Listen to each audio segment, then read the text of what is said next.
Of Sunil. मैं शुरुआत में प्रभाकर जी आपसे करना चाहूंगा, मणिपुर की हालात थे, उसके बाद बंगाल के हालात थे, दोनों जी। अब मणिपुर की हालात तो किसी से छिपी नहीं है। आप जानते हैं 1.5 महीने से ऊपर हो गए, आज एकदम 50 दिन पूरे हो गए उस हिंसा के, लेकिन लगता नहीं कि वो इस देश का हिस्सा है। केंद्र और राज्य सरकार भी है, लोकतंत्र है कोई मणिपुर में, जिसे जब जहां जिसे जो मिल रहा है उसे मार दिया जा रहा है, आग लगा दी जा रही है। और करीब 60,000 सुरक्षा बल और राज्य पुलिस और कमांडोज तैनात हैं इतने छोटे से एक राज्य में। बावजूद इसके हिंसा थम नहीं रही है, चूंकि इलाका दुर्गम है, पर्वतीय इलाका है, 90% इलाका तो पर्वतीय है मणिपुर का।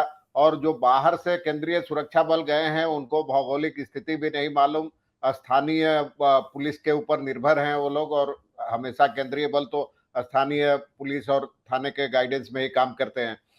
लेकिन वहां किसी की निगाह नहीं है, अब तक हालत नहीं सुधरी है। रोजाना हत्याएं हो रही है, 10-5 घर जलाए जा रहे हैं और लोगों में नाराजगी है, खासकर बीजेपी की सरकार और केंद्र सरकार के प्रति भारी नाराजगी है। इसलिए आपने देखा होगा पिछले कुछ दिनों में बीजेपी के नेताओं मंत्रियों के घर जलाए जा रहे हैं, हमले हो रहे हैं।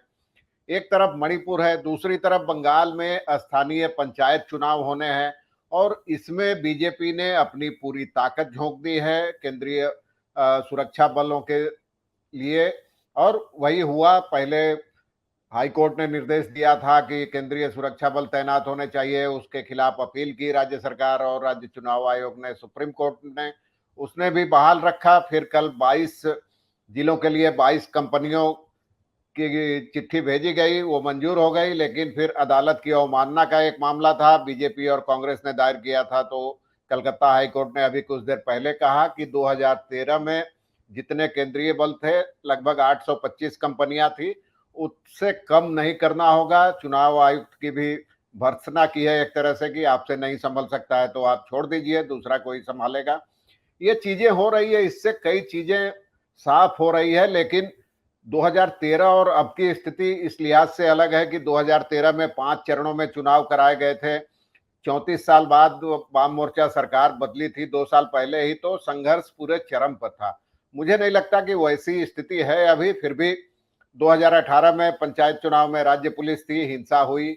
2021 में विधानसभा चुनाव में भारी तादाद में केंद्रीय सुरक्षा बल थे, 7 चरणों में चुनाव हुए, फिर भी हिंसा हुई। तो मुझे नहीं लगता हिंसा रोकने में केंद्रीय बलों की कोई खास भूमिका है, क्योंकि अंतोगत्वा उनको तो स्थानीय पुलिस और प्रशासन पर ही निर्भर रहना पड़ता है, उसी के हिसाब से तैनाती होती है, चुनाव आयोग ही तैनाती देता है। तो ये बहुत अजीब सा मामला लग रहा है, ऐसी परिस्थिति तो लग नहीं रही है। हाँ, ये हिंसा हो रही है, सही है।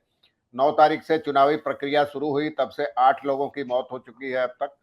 तो बंगाल में ये हिंसा कोई नई नहीं है। आप पिछले 50 साल का इतिहास देख लीजिए, कोई ऐसा चुनाव नहीं है जो शांतिपूर्ण रहा हो, चाहे लेफ्ट के जमाने में, चाहे कांग्रेस के दौर में, संयुक्त मोर्चा सरकार के दौर में, और चाहे अब।